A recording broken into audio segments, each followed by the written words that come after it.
This is Lindsay Mann with Cloud9Stampers.com, and today I wanted to share with you a really beautiful daisy card and how we're going to create a watercolor wash background. So let's get started. First, you're going to bring in some watercolor paper, and I am going to use an aqua painter. So an aqua painter is a very special paintbrush in that it has an empty chamber inside, and in there you can fill it up with whatever you like, but in this case we have water. We're going to take that water and we're going to squeeze some onto the watercolor paper. So just kind of giving a wash, priming it for our ink. I'm going to bring in a palette, and I'm using Daffodil Delight, adding a little bit of ink refill to the palette, and Flirty Flamingo. This is one of my favorite pinks. Next, we're going to use that aqua painter again, and we're going to pick up the Daffodil Delight.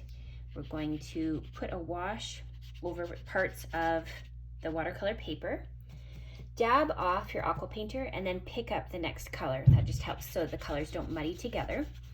And now we're just washing that over the rest of the background. So next you'll want to set that aside to dry, or if you have a heat tool, then you can use that to be able to speed up the drying process.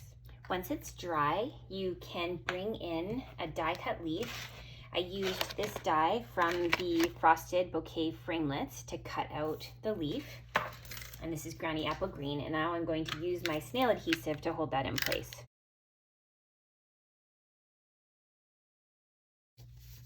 Just like that. The next step is you're going to bring in a die cut thanks. So this is from the Well Written Framelits dies, and I cut it out in black. And a really helpful tool for this is to use your Take Your Pick tool. There's a sticky putty end. You're going to grab your framelit and you're going to add some of the multi-purpose glue onto the back of it. Just little dots of it.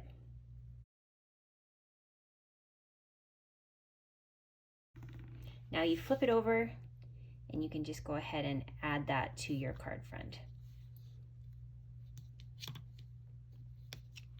Next, we're bringing in the small daisy punch, and I've punched 3 layers out using the shimmery white cardstock. And here I like to use a bone folder, and I'm gently going to curl the leaves back. I'd really recommend holding on to where the petal is attached to the center of the flower. It just helps so that you're not going to accidentally tear a petal off. You don't need a loves me not scenario with this particular card.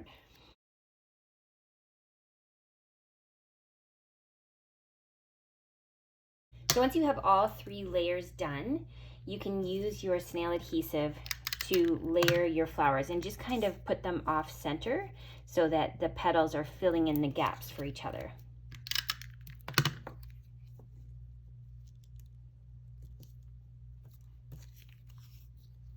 Like that. Next, you're going to take a Stampin' Dimensional and add it to the center of your daisy. And you're going to go right over top of this leaf, like that.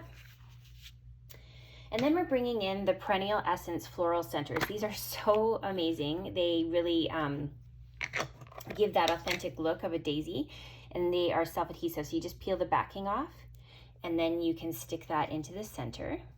It just gives a really fun, real effect. And then finally, I've brought in some embellishments that were from this month's Paper Pumpkin kit. These little epoxy raindrops are so pretty. So you can use any kind of tool that has a little pokey end, and you can pick that up, and then I'm just gonna add it on to the leaf so we get this little drop like so. Next, we're going to layer it. So there is some black cardstock that's just 1/8 inch bigger, and we're going to add snail to the back of our card. And line that up. And then finally, we're bringing in extra thick white cardstock, and I'm going to use the edges, line those up, and then my bone folder makes a nice crisp edge.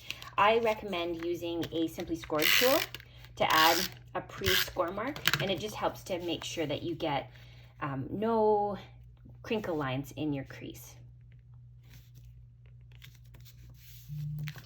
So there you go. There is the completed project. It is such a beautiful thank you card, and I like how simple that background is. Thanks for watching. Have a great day.